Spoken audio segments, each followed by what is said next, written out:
Hello friends, तूच तुझा सखा मध्ये मी राजश्री पाटील तुम्हा सगळ्यांचं मनपूर्वक स्वागत करते. मित्रांनो, उंच उडी घेण्यासाठी, उंच भरारी घेण्यासाठी स्प्रिंग बोर्डचाच वापर करावा लागतो.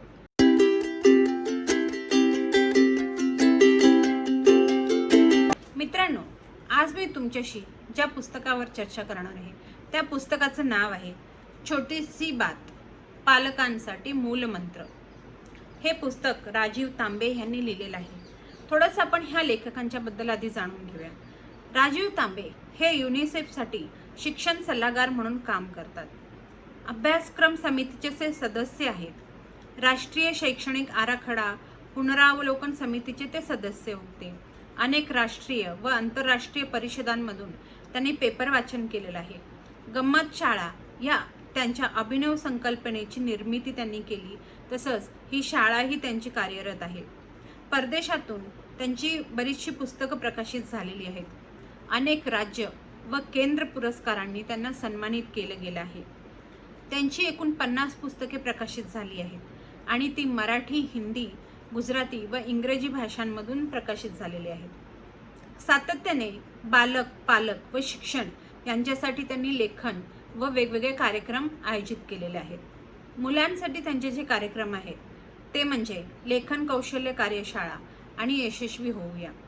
शिक्षकांसाठी अध्यापन कौशल्य कार्यशाळा व नवीन स्वाध्याय निर्मिती असे 2 कार्यक्रम ते करतात.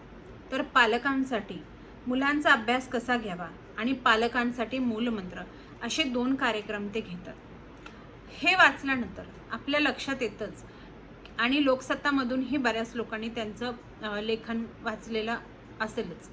तर हे तर आपल्याला माहीतच आहे की राजीव तांबे हे पालक आणि बालक आणि एकूणच शैक्षणिक व्यवस्था आणि पालकांच्या आणि बालकांच्या समस्या यावरतीच त्यांचा अभ्यास आहे आणि त्यांनी जे काही काम केलेलं आहे ते आत्तापर्यंत त्या संदर्भातच काम केलेलं आहे. तर ह्या पुस्तकामध्ये लेखकाने एकूण 51 वेगवेगळे प्रकरणं सांगितलेली आहेत. अतिशय छोटी छोटी अशी ही प्रकरणं आहेत, एकेका पानाचीच आहेत, पण अतिशय सुबक पद्धतीने पालक आणि बालकांमधल्या ज्या काही समस्या असतात त्या कशा असतात आणि पालक म्हणून आपण नेमकं काय करायला हवं, काय काय पद्धतीने करायला हवं हे त्यांनी खूप सुंदर पद्धतीने समजावून सांगितलेले आहे. हे सांगत असताना पालकांचे किती वेगवेगळे प्रकार असतात किंवा वेगवेगळ्या पद्धतीने पालक आपल्या बाल्यांना वाढवण्याचा प्रयत्न करत असतात हे सांगितलेलं आहे. ज्यावेळेस एका मुलाचा घरामध्ये जन्म होतो त्याच वेळेस पालकांचा सुद्धा जन्म होतो. ही कुठेही आपण शिकलेली गोष्ट नसते. फक्त आपल्या आईवडिलांनी आपल्याला कसं वाढवलं ह्याच्या काही स्मृती किंवा ह्याची उदाहरणे, ह्याचा अनुभव आपल्याकडे असतो आणि त्या अनुभवातून, आजूबाजूच्या अनुभवातून शिकत शिकत आपण हे आपलं पालकत्व कसं चांगल्या पद्धतीने करता येईल याचा प्रत्येक पालक मनोमन प्रयत्न करत असतो. आपल्या मुलांनी आनंदी व्हावं, यशस्वी व्हावं, त्यांचं आयुष्य समृद्ध व्हावं हीच अपेक्षा प्रत्येक पालकाची असते. पण हे करत असताना आपण जो काही मार्ग अवलंबितो तो खरंच तितका योग्य असतो की नाही ह्याचा मात्र कुठेतरी आपण विचार करायला पालक म्हणून बऱ्याच वेळेस कमी पडतो आणि हेच सांगण्याचा लेखकाने ह्या पुस्तकामधून प्रयत्न केला आहे.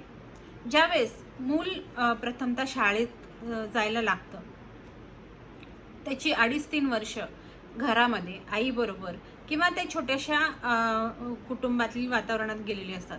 अचानकपणे त्याला बाहेरच्या जगामध्ये जायचं असतं, अनोळखी बऱ्याच लोकांशी त्याला जुळतं घ्यायचं असतं.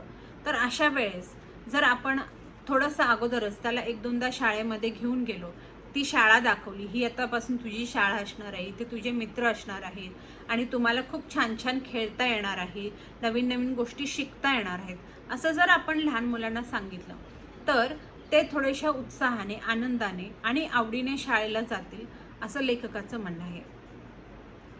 पुढे लेखक वेगवेगळे पालकांचे प्रकार कसे असतात हे त्यांनी प्रत्येक प्रकरणामध्ये सांगितलेलं आहे. जसं की काही पालक असतात ते म्हणजे त्यांना फक्त मुलांचे मार्क्स ह्याच्याशीच जास्त घेणं देणं असतं. त्यांना असं वाटतं की मुलाचे मार्क चांगले म्हणजे माझं मूल चांगलं. पण हे किती चुकीचं आहे हे लेखकाने आपल्याला समजावून सांगितलेलं आहे. मुलांना कधीही परीक्षांची भीती वाटत नाही, पण त्यांना रिझल्टची कायम भीती वाटत असते. आणि पालकांना असं वाटतं की मुलांना नेहमी परीक्षांची भीती वाटते. पण रिझल्टची मुलांना भीती का वाटते? तर जर मार्क कमी पडले तर आपल्या पालकांना कुठेतरी दुःख होईल आणि आपल्याला ओरडा खावा लागेल, हे त्यांना सतत जाणवत असतं. मग पालक म्हणून आपलं नेमकं कर्तव्य काय? तर मार्क जर कमी पडत असतील तर त्याला नेमके कोणत्या विषयात मार्क कमी पडत आहेत आणि ते तसे का कमी पडत आहेत, हा विषय त्याला समजावून घ्यायला कुठे अडचण येते का?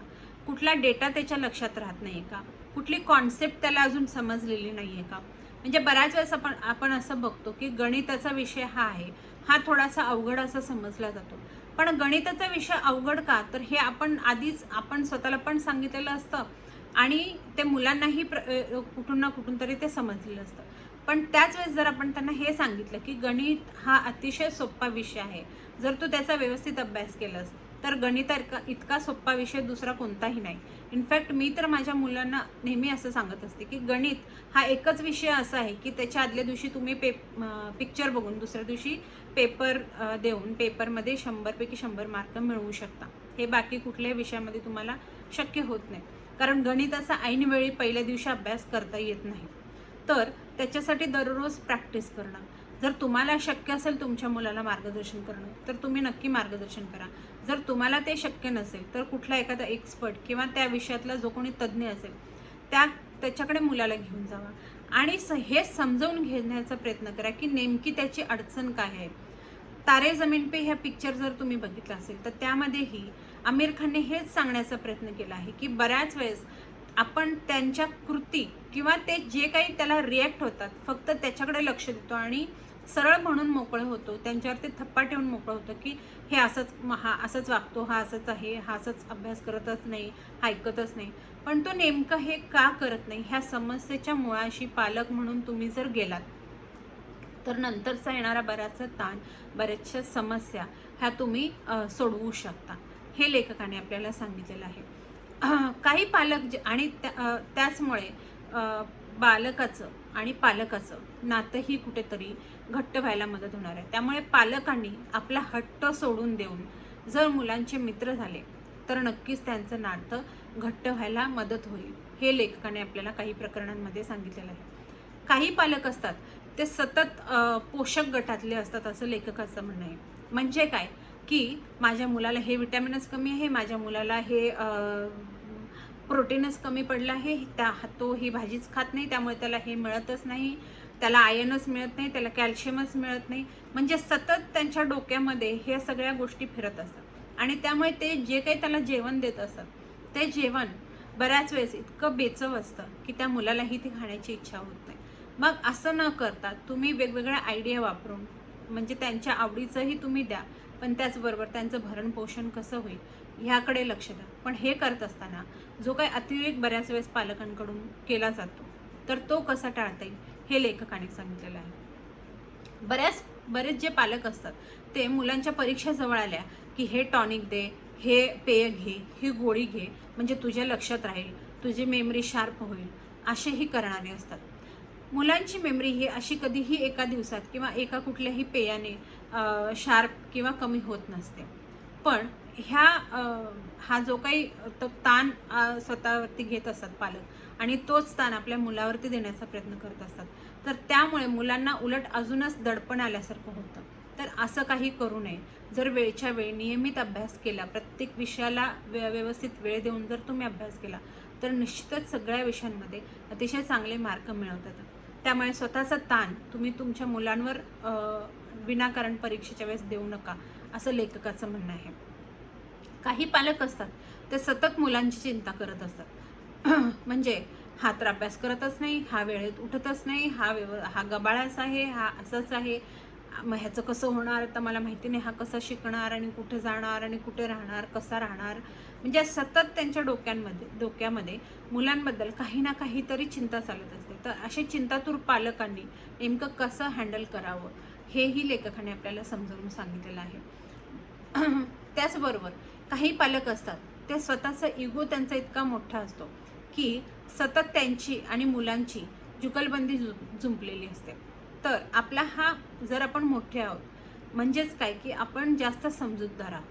आपण जास्त समजूतदार आहोत तर तो आपला समजूतदारपणा वापरून आपण कसा आपला इगो बाजूला ठेवून मुलांना समजून घेऊन त्यांच्या भावभावना समजून घेऊन थोडंसं त्यांच्या भावविश्वात स्वतःला घेऊन जाऊन त्यांच्या ज्या काही समस्या असतील, चिंता असतील किंवा त्यांचे जे काही आनंद असेल तो जर आपण शेअर केला तर नक्कीच मुलं आपल्यालाही सकारात्मक असा प्रतिसाद देतात. हे काही प्रकरणांमध्ये लेखकाने सांगितलेलं आहे. काही वेळेस काय होतं की आजकालच्या युगामध्ये एखादंच मूल असतं आणि मग ते पालकाशी खूप जास्त क्लोज असतं आणि असं ज्यावेळेस क्लोज असतं इतकं जास्त क्लोज असतं की ते शाळेमध्ये गेल्यानंतर त्याच्या वयाच्या मित्रमैत्रिणींशी किंवा कुणाशी उघडपणे फारसं ते स्वतःला शेअर करत नाही. त्याचं व्यक्तिमत्व विकास त्यामुळे घडत नाही. तर हे मुलांशी अटॅचमेंट असणं तीही किती धोक्याची आहे आणि त्यामुळे मुलांवरतीच कुठेतरी कसा अन्याय होतो हे लेखकाने आपल्याला काही प्रकरणांमधून सांगितलेलं आहे. काही घरांमध्ये शिस्त म्हणजे इतकी जास्त शिस्त असते की मी सांगेल तेच खरं. मी म्हटलं उठ की उठ, मी म्हटलं बस की बस. हे आत्ता 5 वाजले का 5 वाजून 1 मिनटं जरी झाली तरीही त्यांना चालत नाही तो. त्यामुळे शिस्तीचं इतका जास्त बाऊ केला जातो आणि अशा वेळेस ही मुलं लहान असतात, ती कुठेतरी घाबरत असतात, त्यांना कुठेतरी दडपण असतं. त्यामुळे आपल्या समोर तर ते आपण जे काही सांगतो ते ऐकतात, पण हीच मुलं ज्यावेळेस बाहेरच्या जगामध्ये जातात, खेळायला म्हणा किंवा शाळेमध्ये म्हणा किंवा मोठी झाल्यानंतर कुठेतरी ती एक नकारात्मक भावना त्यांच्या मनामध्ये तयार होते आणि ज्या गोष्टी त्यांनी नेमक्या आपल्याला करायला नको असतात तीच गोष्ट ती करायला लागतात. कारण त्यांना ते सततचं दडपण जे असतं ते कुठेतरी झुगारून द्यायचं असतं. त्यांचा आत्मसन्मान कुठेतरी आपण हिरावून घेतला असं त्यांना वाटत असतं. म्हणजेच काय की तुम्ही जर शिस्तीचा बाहू केला, जर कारण नसताना तुम्ही शिस्त ह्या गोष्टीकडे नको इतका जर त्याचा वापर केला तर उलट तुमची मुलं सकारात्मक न होता कशी ती नकारात्मक होतात हे काही उदाहरणामधून लेखकांनी आपल्याला सांगून दिलेलं आहे. काही पालक जे असतात ते भूतचाप पालक असतात असं लेखकाचं म्हणणं आहे. भूतचाप म्हणजे काय की सतत भूतकाळामध्ये जाऊन की आमच्या वेळेस तर बसही नव्हती, आमच्या वेळेस तर आम्हाला इतकी सोयी नव्हती, आमच्या वेळेस हे पेनही नव्हते, आम्हाला अशी शाळाही नव्हती, आम्हाला असं दप्तरही नव्हतं, माझ्या वडिलांनी तर असं केलं होतं, माझ्या आईने तर असं केलं होतं. म्हणजे सतत स्वतःच्या भूतकाळामध्ये जाऊन प्रत्येक वेळेस ते कंपॅरिझन करतात की आमच्या वेळेस हे नव्हतं आणि आम्ही तुम्हाला इतकं सगळं देतो आहे तर तरी पण तुम्ही काही करत नाही. म्हणजे सतत जो पाडा सुरू होतो त्यांचा तो स्वतःच्या भूतकाळातील पाडा सुरू होतो. पण त्यांच्या हे लक्षात येत नाही की तुम्ही लहानाच्या मोठ्या होत असतानाची जी परिस्थिती होती ती वेगळी होती, आजची परिस्थिती वेगळी आहे, आजच्या मुलांच्या समस्या वेगळ्या आहेत, त्यावेळेसच्या मुलांच्या समस्या, कॉम्पिटिशन सगळं वेगळं आहे. मग असं असताना आपल्या आयुष्यात जे काही झालं त्याचा आपण कुठेही आपल्या मुलांच्या आयुष्यावरती नकारात्मक परिणाम होणार नाही याकडे उलट जागरूक पालक म्हणून लक्ष देणं किती महत्त्वाचं आहे हे लेखकाने आपल्याला सांगितलेलं आहे. तसंच काही पालक जे असतात ते ताळाबंद पालक असतात. म्हणजे काय की मी तुझ्यासाठी एवढं करतोय पण तुला काही त्याची किंमतच नाही, तुला धडा अभ्यासही करता येत नाही. म्हणजे सतत कुठे ना कुठेतरी हे कंपॅरिझन करत असतात की मी तुझ्यासाठी इतकं केलं आणि तुझं हे कर्तव्य आहे हे करणं. आणि ह्यामुळेच मुलं आपल्यापासून हळूहळू दुरावली जातात. त्यांना कुठेतरी हे बेरीज वजाबाकीचं गणित केल्यासारखं वाटत असतं. तर असंही पालकांनी करू नये. काही घरांमध्ये हे सिनियर पालकसुद्धा असतात. मग बऱ्याच वेळेस लहान मुलं अतिशय हुशार आणि बुद्धिमानी असतात असं लेखकाने आपल्याला सांगितलं आणि ती बरोबर त्यांना हे लक्षात येत असतं की कोण आपल्याला सपोर्ट करतं आणि कोण आपल्याला आपण जे काही मागतोय ते आपल्याला देत नाही आहे. मग ज्यावेळेस त्यांना जे हवं असतं ते बरोबर त्यांना हे माहीत असतं की ह्या गोष्टीसाठी जर मी आईकडे गेलो तर ही मला मिळणार आहे, ह्या गोष्टीसाठी जर मी बाबांकडे गेलो तर मला ही मिळणार आहे, जर ह्या गोष्टीसाठी मी आजोबांकडे गेलो तर मला ही मिळणार आहे किंवा ह्या पर्टिक्युलर गोष्टीसाठी जर मी आजीकडे गेलो तर मला ती नक्कीच मिळणार आहे. तर अतिशय बुद्धिमानी असतात आणि चाणाक्ष असतात. त्यामुळे त्यांना हे माहिती असतं की नेमका कोणत्या क्षणी कुणाचा कसा वापर करून घ्यावा. मग अशा वेळेस जे घरातले सिनियर पालक असतात त्यांचा हा म्हणजे त्यांचं हे कर्तव्य आहे की कसं 2 पिढ्यांना व्यवस्थित बॅलन्स करून घेऊन, कारण त्यांच्याकडेच अनुभवाची सगळ्यात जास्त समृद्धी असते. मग अशा वेळेस दोन वेगवेगळ्या पिढ्या, त्यांची मुलं आणि त्यांच्या मुलांची मुलं ह्यांच्यामध्ये कुठेही न येता दोघांना कसं व्यवस्थित समजवून स्वतःच्या अनुभवाने घेता येईल आणि आपल्या अनुभवाचा फायदा करून त्यांचं पालकत्व आणि बालकत्व दोनही कसं समृद्ध करता येईल हे बघणं हे सिनियर पालकांचं काम आहे.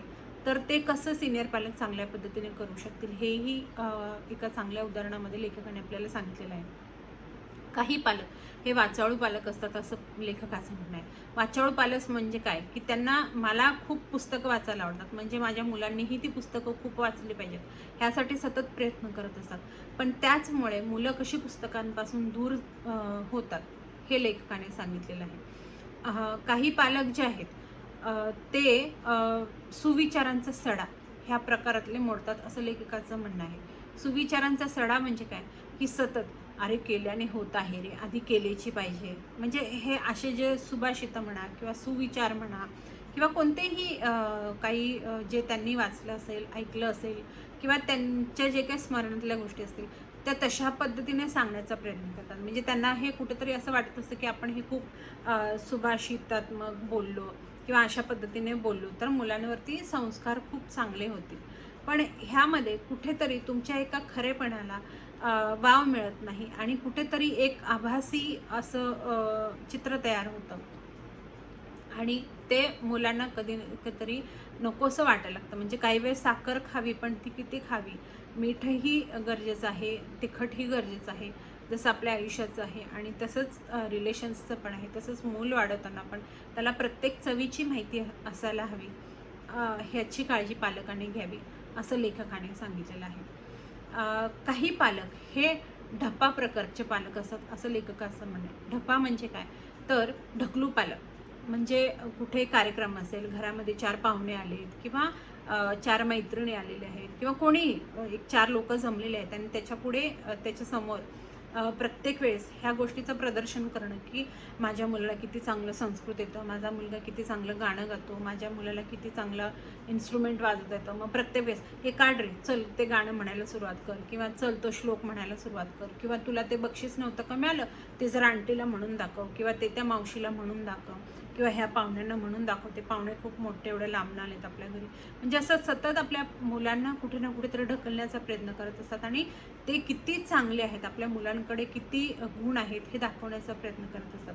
पण बऱ्याच वेळेस ह्या अतिरेकामुळे हळूहळू मुलांना त्याच गोष्टी आवडेनाशा कशा होतात हे लेखकाने समजावून सांगितलेलं आहे. तर अशा वेगवेगळ्या एकूण 51 प्रकरणांमध्ये लेखकाने हे समजावून देण्याचा प्रयत्न केला की पालकांच्या किती वेगवेगळ्या मनोवृत्ती असतात, किती वेगवेगळे त्यांचे स्वतःचे अनुभव असतात आणि तेच अनुभव ते आपल्या मुलांवरती कुठे ना कुठेतरी कसे पॉझिटिव्ह पण असतात, पण कसे अतिरेक झाल्यामुळे कसं नकारात्मकता मुलांच्या व्यक्तिमत्वात येऊ शकते, मुलांचा आनंद वाढण्यातला कसा हिरावून घेतला जाऊ शकतो आणि त्याचमुळे जी आपल्या मनात एक अपेक्षा असते की आपल्या मुलाने एक चांगलं समृद्ध व्यक्तिमत्व व्हावं, ह्या समाजाचा एक चांगला घटक व्हावं, चांगला माणूस म्हणून जगावं आणि त्याचं आयुष्य समृद्ध यशस्वी असं असावं. पण नकळतपणे ह्या सगळ्या प्रकारांनी आपणच त्याला कुठेतरी प्रत्येक वेळेस तिलांजली देत असतो. हे लेखकाने अतिशय सुंदर पद्धतीने अतिशय छोट्या छोट्या प्रकरणांमधून आपल्याला सांगण्याचा प्रयत्न केला आहे. अजून एक प्रकरण ह्यामध्ये आहे ते म्हणजे जर तुम्हाला तुमच्या मुलाचं मूल मित्र होत आलं तर व्हा असं लेखक म्हणतात. मूलमित्र म्हणजे काय, की आनंदी पालक म्हणजे काय, थोडंसं त्यांच्या भावविश्वात जाऊन त्यांची सुखदुःख त्यांच्या लेवलवरती जाऊन समजून घेऊन त्याचा कुठेही म्हणजे त्याला कुठेही निगेटिव्हिटी न देता किंवा त्याला कुठेही रिजेक्ट न करता ते समजवून घेऊन त्यातून त्याची जर काही समस्या असेल तर त्यावरती आपल्याला कशी मदत करता येईल आणि ती मदत करत असताना जर आपल्याला शक्य नसेल तर इतर कुणाकडून ती मदत आपल्या मुलापर्यंत ती पोचवता येईल का आणि त्याची समस्या सोडवण्यासाठी आपल्याला मदत करता येईल का आणि हे सगळं करत असताना आपण नेमकी कोणती भाषा वापरतोय, आपण रंग बदलू प्रकारचे पालक आहोत का, की सुट्टीच्या दिवसांमध्ये एक आणि शाळा सुरू असल्यानंतर एक, किंवा आपली जी भाषा आहे ती नेमकी आपण कोणत्या प्रकारची भाषा वापरत आहोत, ह्या सगळ्याचा बारीक बारीक गोष्टींचा विचार करून तुम्ही जर आनंदी पालक म्हणजेच आपा पालक जर झालात तर कुठल्याही मुलाला आपल्या पालकांइतकं जवळचा मित्र कोणीही नसतो. अशी मुलं ज्यांच्या आयुष्यात जे काही घडलेलं असेल, म्हणजे अगदी शाळेच्या वयात असेल किंवा नंतर मोठे झाल्यानंतर कॉलेजच्या वयात असेल, स्पेशली जे अतिशय नाजूक असं मुलांच्या आयुष्यातलं वय असतं, अशा वेळेस ती आपल्याकडे येतात. त्यांच्या सगळ्या ज्या काही समस्या असतात त्या शेअर करतात.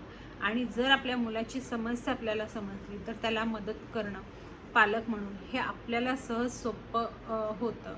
आणि चांगलं एक व्यक्तिमत्व घडवण्याची किंवा पुढची पिढी घडवण्याची जी काही आपल्यावरती पालक म्हणून जबाबदारी असते किंवा ती जी जाणीव असते, आणि त्या जाणीवेतूनच कुठेतरी आपण ह्या सगळ्या गोष्टी करत असतो, ती अतिशय चांगल्या पद्धतीने आपली जबाबदारी आपल्याला पार पाडता येते. हेच लेखकाने पूर्ण ह्या पुस्तकामध्ये सांगण्याचा प्रयत्न केलेला आहे. त्यामुळं आपलं मूल जर एक जबाबदार व्यक्ती, एक जबाबदार नागरिक या समाजाचा व्हावा असं ज्या ज्या पालकांना वाटतं आहे, आपल्या मुलाचा ॲटिट्यूड पॉझिटिव्ह व्हावा असं ज्या पालकांना वाटत आहे, त्यांनी स्वतःमध्ये आधी काय बदल करायचे हे जाणून घेण्यासाठी, स्वतःचा ॲटिट्यूड पॉझिटिव्ह करण्यासाठी नक्की वाचा छोटीसी बात, पालकांसाठी मूलमंत्र.